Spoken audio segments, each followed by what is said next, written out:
Very good morning to all of you. Well, इससे पिछले video में मैंने आपको derive the relation for the intensity of magnetic field due to a short bar magnet in end on position या axial position या longitudinal position, ये relation develop करवाया था। हमारा जो फॉर्मूला आया था that was b is equal to mu naught upon 4 pi 2m अपॉन r क्यूब। इतना हम लोग पढ़ चुके थे, है ना। इसके बाद हमारे को एक न्यूमेरिकल दिया है, न्यूमेरिकल बाद में देखेंगे। इसके बाद नेक्स्ट क्वेश्चन हम लोग आज देखने जा रहे हैं, that is derive the relation for the intensity of magnetic field due to a short bar magnet in broadside on position या इक्वेटोरियल पोजीशन या ट्रांसवर्स पोजीशन। तो क्वेश्चन गया तिल लेने, 5 मिनट बाद समझेंगे क्वेश्चन को। लेकिन इस क्वेश्चन से रिलेटेड काफी सारी चीजें जो हमें पहले से आनी चाहिए, जिसके बाद आप लोग क्वेश्चन समझने लायक बनेंगे। क्लियर है? तो पहले हम उन चीजों को समझते हैं, फिर उसके बाद हम लोग ब्रॉड साइड ऑन पोजीशन पढ़ेंगे। तैयार है सब लोग? चलिए तो शुरुआत करते हैं। कुछ छोटी छोटी बातें बता रहा हूं, ध्यान से देखेंगे तो आपको ये क्वेश्चन समझ में आ जाएगा। क्लियर? तो पहले मुझे बताओ, ये बोर्ड पे मैंने एक पिक्चर बनाई है, ये मैंने क्या बनाया है? हाँ, ये बार मैग्नेट है। क्लियर? ये जो डॉटेड लाइन इन दोनों पोल्स को मिला रही है उसे क्या बोलते हैं? Magnetic axis. क्या बोलते हैं? माइंडेड।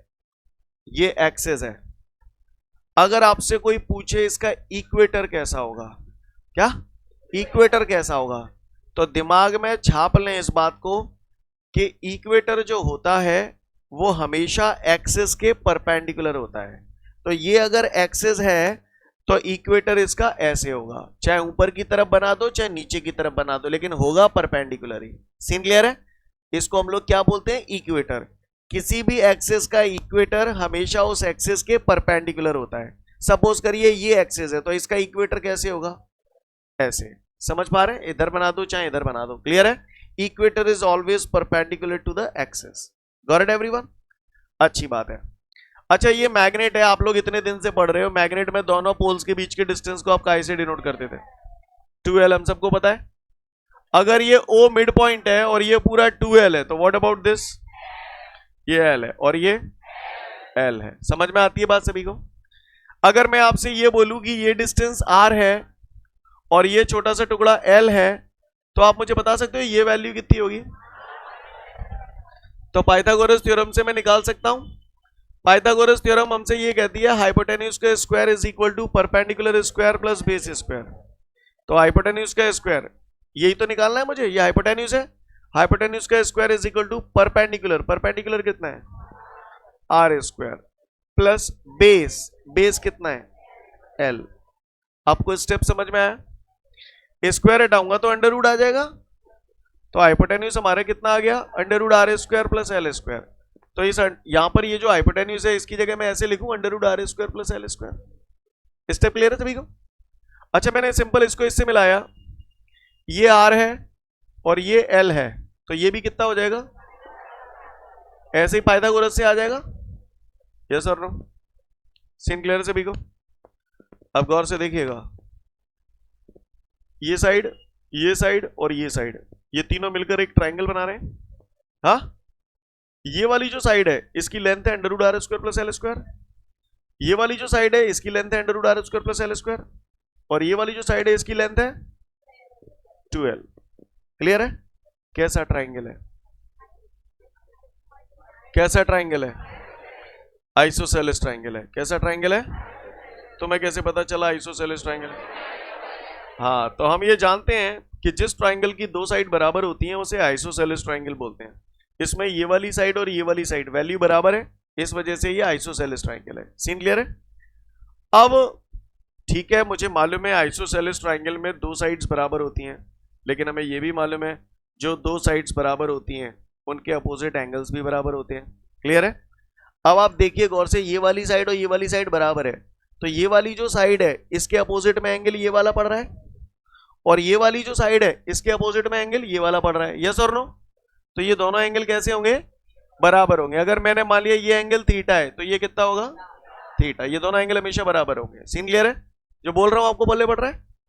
अच्छा, और बताओ, ये बताना जरा, ये एंगल अगर थीटा है तो ये थीटा होगा। क्यों? अल्टरनेट एंगल होते हैं। समझते हो ना सब लोग? अच्छी बात है। और बताओ जरा, ये सब चीजें अभी लग जाएंगी, है ना? ये एंगल अगर थीटा है तो व्हाट अबाउट दिस, क्यों, करस्पॉन्डिंग एंगल है, ये भी आप समझते हो, वेरी गुड, अच्छी बात है। अच्छा और बताओ मुझे, ये एक ऑब्जेक्ट है, कुत्ता इधर खींच रहा है, बिल्ली इधर खींच रही है, तो इसका रिजल्टेंट कैसे जाता है, सबको पता है, सीन क्लियर है ना सभी को। ऐसे अगर कोई ऑब्जेक्ट ऐसे जा रहा है तो ये भी किसी न किसी का रिजल्टेंट है, किस किस का, ये इसका और इसका रिजल्टेंट है, यस और नो। कोई ऑब्जेक्ट अगर ऐसे जा रहा है तो ये भी किसी न किसी का रिजल्टेंट है, किस किस का, इसका और इसका, सब करवा चुका हूं चैप्टर 1 में। हाँ बस वही चीजें आपको दोबारा रिकॉल करा रहा हूं, क्लियर है। और बताओ जरा, तो आपको समझ में आता है कोई भी रिजल्टेंट अगर मैं बना दूं, मैंने बोला ये किस किस का रिजल्टेंट है, तो आपने बोला इसका और इसका, बात समझ में आती है सभी को। आगे बढ़ू, अगला आप बताओ, ये भी आपको पता है वैसे, पहले ये बता दो ये किस किस का रिजल्टेंट है, इसका और इसका, यस और नो। मैंने मान लिया ये जो लाइन है इसका लेंथ है ए और ये थीटा, तो ये कितना होगा, A cos theta, what about this, A sine theta, जो बोल रहा हूं पल्ले पड़ रहा है। अब आप गौर से देखिएगा, जिन लोगों को पता है बहुत अच्छी बात है, जिन लोगों को नहीं पता वो लोग सुन लें। ये जो बीच वाली लाइन है जिसका वैल्यू ए है, ये बीच वाली लाइन कौन सी लाइन के साथ एंगल बना रही है, नीचे वाली लाइन के साथ बना रही है। तो बीच वाली लाइन जिस लाइन के साथ एंगल बनाती है वो वाला कंपोनेंट हमेशा कॉस होता है, यानी मैं इसे लिखूंगा ए कॉस थीटा, बच्ची कुची लाइन हो जाती है हमारी साइन, तो इसे लिखेंगे A sine theta. Got it everyone. अब आप लोग बताना, सपोज करिए ये ए है और ये थीटा है, तो व्हाट अबाउट दिस, हाँ तो अब ये लाइन इस लाइन के साथ एंगल बना रही है, तो ये हो जाएगा ए कॉस थीटा, ये ए साइन थीटा। ये सब पता होना चाहिए आपको, 11th की कमी है आपकी, ये सब बता चुका हूं मैं चैप्टर 1 में ऑलरेडी। आप बताओ जरा, ये बी है और ये थीटा है, तो ये बी कॉस थीटा, ये बी साइन थीटा। समझ में आती है बात सभी को। बचपन में पढ़ा था sine theta is equal to perpendicular upon hypotenuse, तो cos theta is equal to base upon hypotenuse, पता है हम सभी को। कॉस थीटा का फॉर्मूला होता है बेस अपॉन हाइपोटेन्यूज, ये भी आप लोग जानते हो। अच्छा ये बताओ, मैग्नेटिक फील्ड की डायरेक्शन निकालना आती है, खड़ा हो जाओ। हाँ ये नॉर्थ पोल है, इस नॉर्थ पोल के कारण इस पॉइंट पर मैग्नेटिक फील्ड की डायरेक्शन किधर होगी, क्यों क्यों, अब सही हो, बैठ जाओ। तो मैंने कब बोला कि तुम झूठ बोल रहे हो, ये नॉर्थ पोल है, बताओ भाई किधर होगी डायरेक्शन।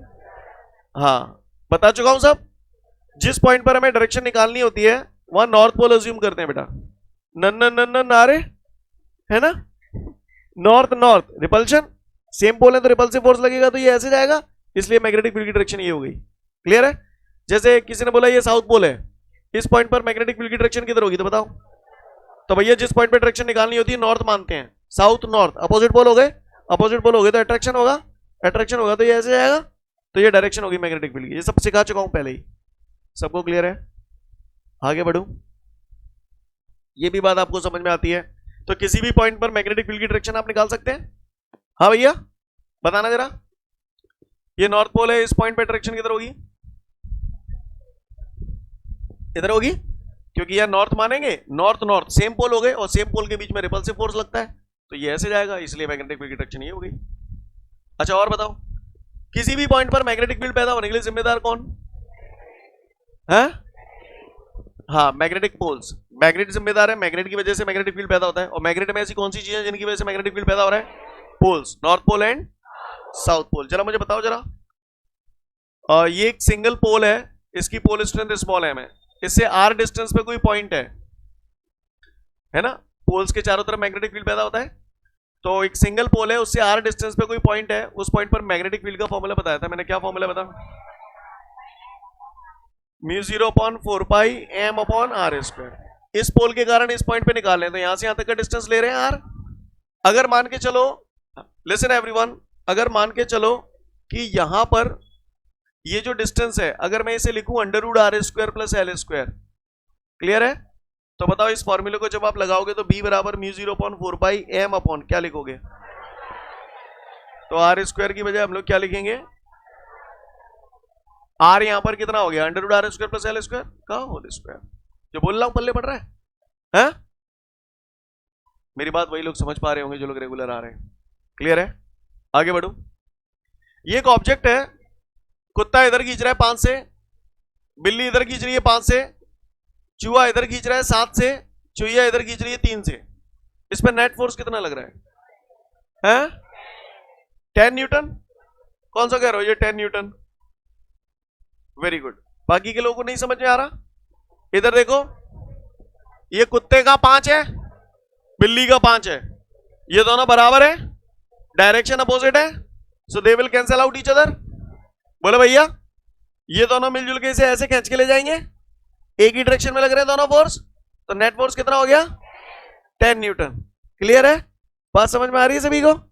आगे बढ़ जाऊं तो इसका नेट फोर्स क्या बोलोगे आप लोग? 10 न्यूटन, या फिर ऐसे बोल सकता हूं 7 + 3। बात समझ में आ रही है? अच्छी बात है। अगर ये बात आप लोग समझ गए हो, ठीक है। ये बता दो, मैग्नेटिक मूवमेंट को कौन से लेटर से डिनोट करते हैं? Capital M. मैग्नेटिक मूवमेंट का फॉर्मूला क्या होता है? तो कैपिटल एम बराबर होता है स्मॉल m इंटू 2l। ये भी आप जानते हो, हैं? आप तो सब जानते हो। तो अब हम लोग लायक हैं क्वेश्चन और आंसर समझने के। जितनी भी बातें मैंने बताई अगर आपको समझ में आई होंगी तो आगे फिर कुछ बचा नहीं। तैयार? अब हम सबसे पहले क्वेश्चन समझेंगे, हमसे क्या पूछना चाह रहा है पट्टा। क्लियर? तो गौर से देखिएगा ऑन द बोर्ड सब लोग।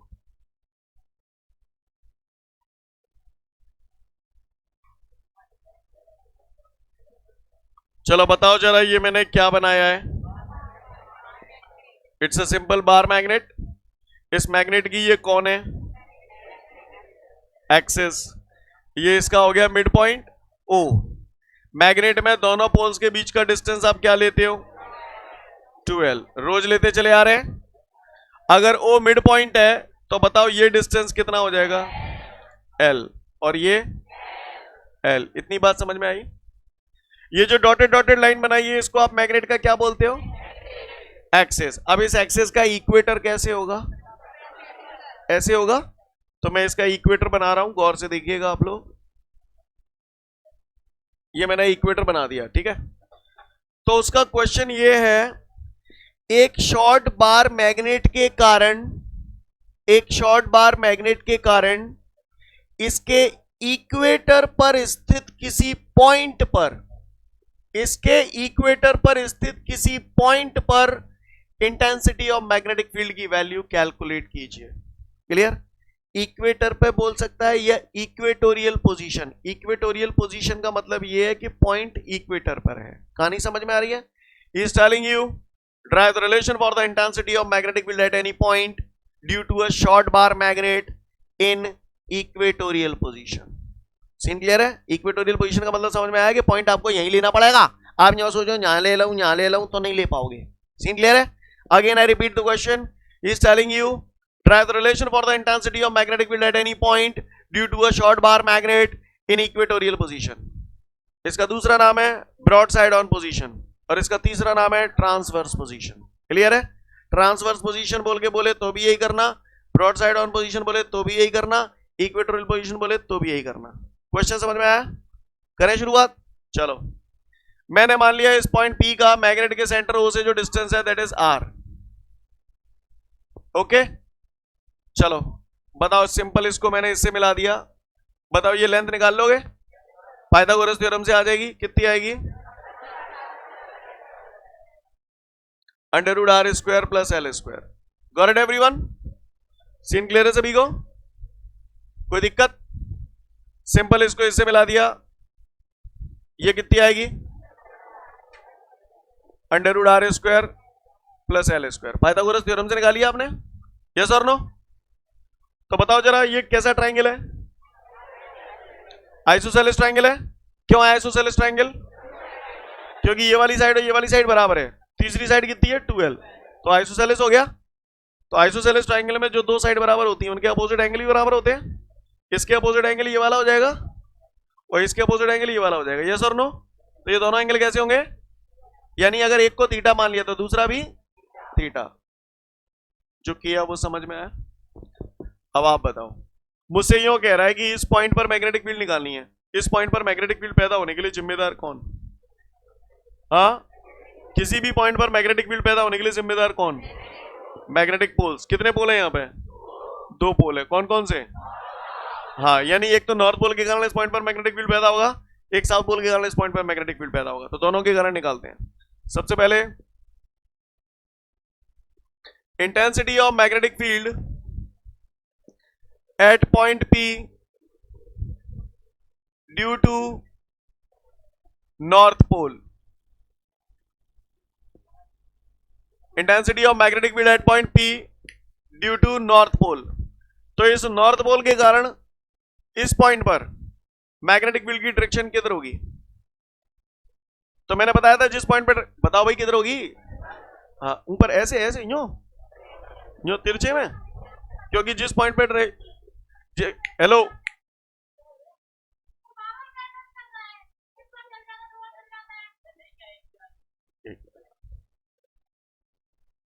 अब आगे आ जाओ बेटा, इधर आगे आ जाओ बेटा, थोड़ा सरक जाओ, वहां पर सरक जाओ, वहीं पे।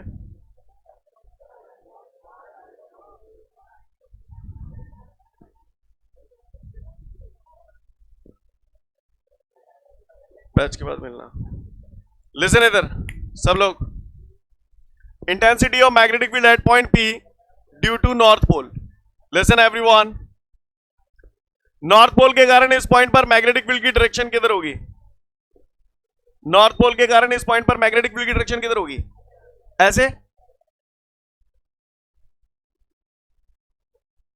B1, यस और नो। इस पोल के कारण इस पॉइंट पर मैग्नेटिक फील्ड की डायरेक्शन ये आई। क्यों आई, बात समझ में आ रही है सभी को? तो हमने पढ़ा है intensity of magnetic field at any point due to a single pole. Formula पढ़ा था हमने, B is equal to μ0 upon 4 pi m upon r square. तो B की जगह मैंने यहां लिखा B1। B1 क्यों लिखा, समझ में आ रही है बात सभी को? B is equal to μ0 upon 4 pi m upon r square. इस सिंगल पोल के कारण इस पॉइंट पर मैग्नेटिक फील्ड निकालना हूं, तो यहां से यहां तक का डिस्टेंस कितना है? r। r की जगह ये लिखूं का स्क्वायर। सीन क्लियर है सभी को? आगे बढ़ो। कौन सा फॉर्मूला लगाया, बात समझ में आ रही है? तो B is equal to μ0 upon 4 pi m upon r square. आप खड़ी हो जाओ, स्टैंड अप, यस आप ही से कह रहा हूं आप, हाँ खड़ी हो जाओ। डायरेक्शन किधर होगी इसकी? हाँ कैसे होगी? कैसे कैसे, किस तरफ? ऐसे ऐसे होगी। क्यों? पढ़ाई कर लो, है ना। B1 की डायरेक्शन ये आ रही है, N से P की तरफ इशारा हो रहा है या P से N की तरफ इशारा हो रहा है? N से P की तरफ इशारा हो रहा है, तो इसको मैंने लिखा NP वेक्टर। सुना है स्क्वायर से रूट कट जाता है, किसी को कोई दिक्कत, बात समझ में आ रही है? तो ये मैंने निकाला intensity of magnetic field at point P due to north pole. North pole के कारण इस पॉइंट पर मैग्नेटिक फील्ड आ गई। B1 की वैल्यू हमारी आ गई है μ0 upon 4 pi m upon r square plus l square. Scene clear? आगे बढ़ रहा हूं। अब ऐसे किसके कारण निकालेंगे? साउथ पोल के कारण। तो again intensity of magnetic field at point P due to south pole. Minded, south pole के कारण इस पॉइंट पर मैग्नेटिक फील्ड की डायरेक्शन, आप खड़े हो जाओ, हाँ हाँ किधर आएगी डायरेक्शन? खड़ा हो जाओ। साउथ पोल के कारण इस पॉइंट पर मैग्नेटिक फील्ड की डायरेक्शन किधर आएगी? इधर। क्यों आएगी?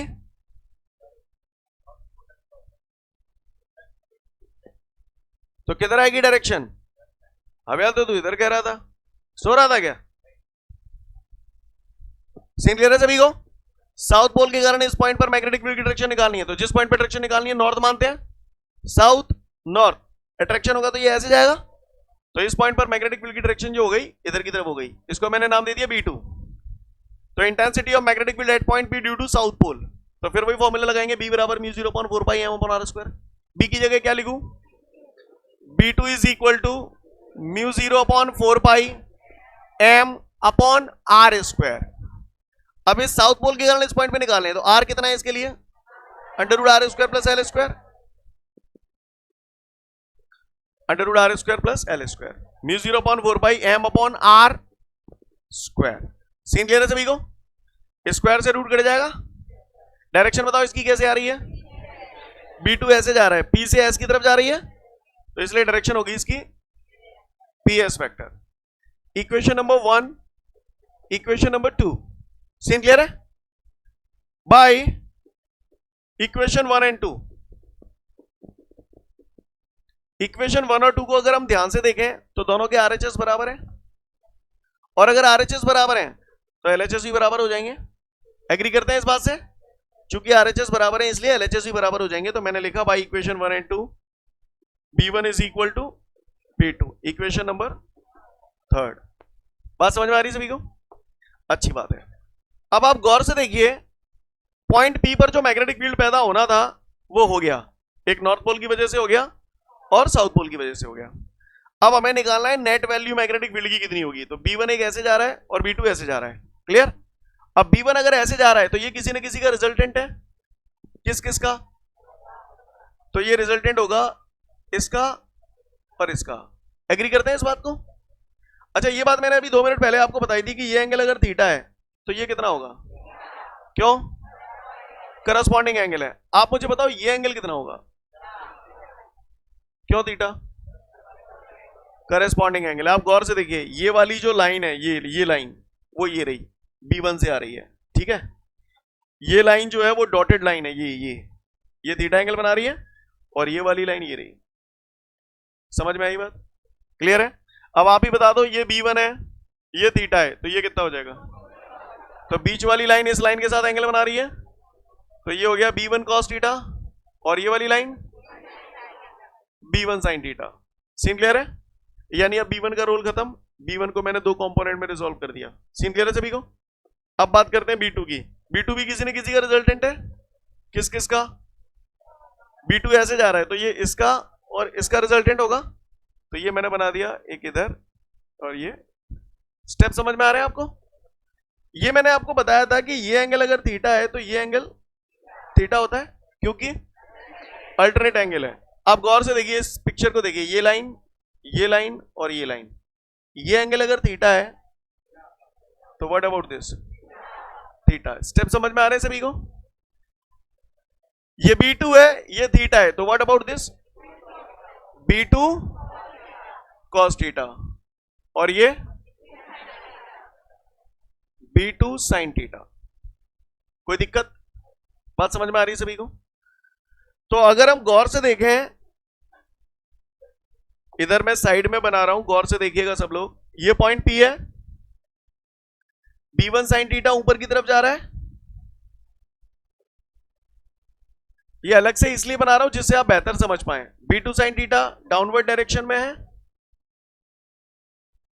B2 sin theta, B1 cos theta और B2 cos थीटा दोनों इधर की तरफ जा रहे हैं, तो ये मैंने बना दिया यहां पर B1 cos थीटा और B2 cos थीटा।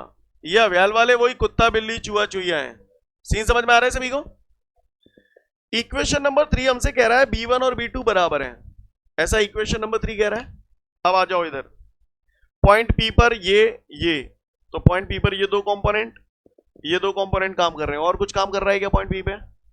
अब आप गौर से देखिए, ये साइन थीटा है, ये साइन थीटा है, बराबर है, और इक्वेशन 3 हमसे कह रही है B1 बराबर B2 है, तो इसका मतलब ये वैल्यूज भी बराबर ही होंगी।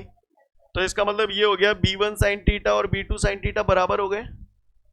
क्लियर, वैल्यू सेम है, डायरेक्शन अपोजिट है, so they will cancel out each other. बोले भैया, अब बचे कौन, B1 cos theta and B2 cos theta, ये दोनों एक ही डायरेक्शन में जा रहे हैं, तो नेट मैग्नेटिक फील्ड कितना हो जाएगा P पॉइंट पर, कितना हो जाएगा, जोर से बोलो। तो net magnetic field at point P is तो B बराबर B1 cos theta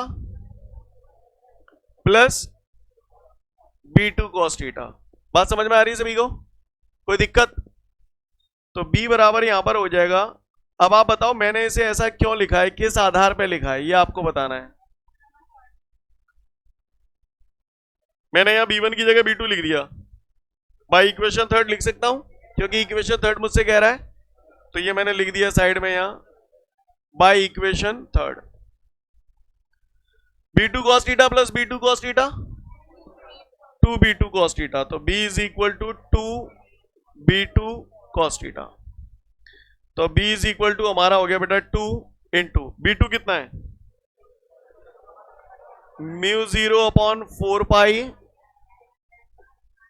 M upon R square plus L square. Step समझ में आ रहा है? इसकी पावर कुछ नहीं है तो 1 मान लो ब्रैकेट के ऊपर। बोलो भैया बचा क्या है अब, cos थीटा। बचपन में पढ़े थे cos theta is equal to base upon hypotenuse. इस ट्राइंगल को देखो जरा, cos थीटा लगाना है इसमें, तो बेस कितना है L, हाइपोटेन्यूज कितना है under root R square plus L square. यहां मैं लिख दे रहा हूं साइड में, फॉर्मूला अप्लाई कर रहा हूं, cos theta is equal to base upon hypotenuse. तो cos theta is equal to base कितना है L, हाइपोटेन्यूज कितना है अंडर रूट में R स्क्वायर प्लस। अब आप बताओ अंडर रूट में R square plus L square है, अगर अंडर रूट हटाऊंगा तो पावर कितनी आ जाएगी?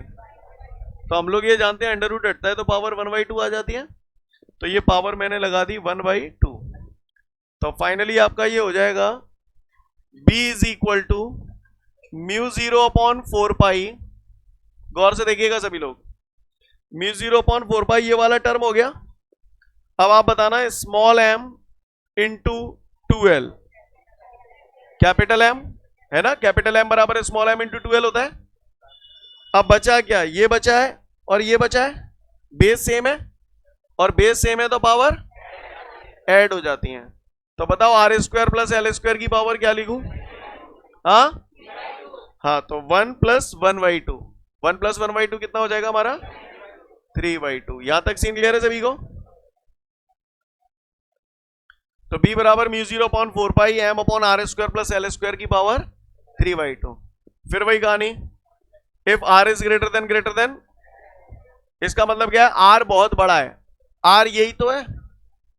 अब R बहुत बड़ा है इसका मतलब पॉइंट P जो है वो मैग्नेट के सेंटर O से बहुत ज्यादा डिस्टेंस पे है और उसके कंपैरिजन में L बहुत, और L चूंकि बहुत छोटा है तो L को क्या कंसीडर करेंगे, L को अगर मैं यहाँ नेग्लिजिबल कंसीडर करूंगा तो ये हो जाएगा B बराबर mu 0 upon 4 pi M upon R square की होल पावर 3/2, क्योंकि L तो हट गया तो R स्क्वायर की पावर 3/2।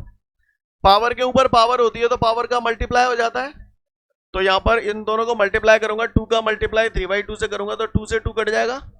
बोले भैया, तो हमारा क्या बच जाएगा, B बराबर mu 0 upon 4 pi M upon R cube. ये हमारा रिलेशन आ गया ब्रॉड साइड ऑन पोजीशन में। कल हम लोगों ने जो एंड ऑन पोजीशन में पढ़ा था उसमें भी मिलता जुलता रिलेशन था, उसमें था म्यू 0 अपॉन 4 पाई 2M अपॉन R क्यूब। आज के में केवल 2 हट गया है। सीन क्लियर है सभी को? कर पाएंगे?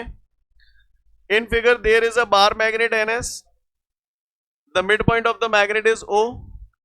We want to determine the intensity of magnetic field at point P, which is at a distance small r from the center O of the magnet in equatorial position, then according to the figure.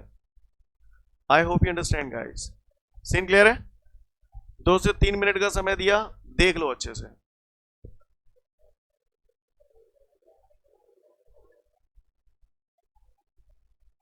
मैं उम्मीद करता हूं यहां तक सभी को clear है। अब मेरी बात ध्यान से सुने। इस क्वेश्चन में अगर किसी ने मुझसे पूछा कि इस पॉइंट P पर नेट मैग्नेटिक फील्ड की डायरेक्शन किधर है, तो पहले तो आप ये देखो, ये दोनों तो कैंसिल आउट हो गए थे, ये दोनों मिलजुल के ऐसे लगे थे, तो बताओ नेट मैग्नेटिक फील्ड की डायरेक्शन कैसे होगी, ऐसे होगी। तो ये जो डायरेक्शन है वो मैग्नेटिक एक्सिस की कैसी है, पैरेलल है। अच्छा, डायरेक्शन इधर की तरफ जा रही है, इधर की तरफ जा रही है, इधर की तरफ जा रही है, तो नॉर्थ टू साउथ जा रही है या साउथ टू नॉर्थ जा रही है?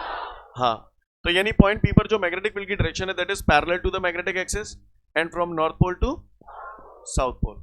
समझ में आ रही मेरी बात?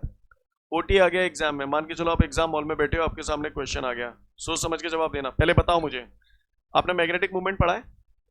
मैग्नेटिक मूवमेंट की डायरेक्शन बताओ कहां से कहां की तरफ होती है? South pole to north pole.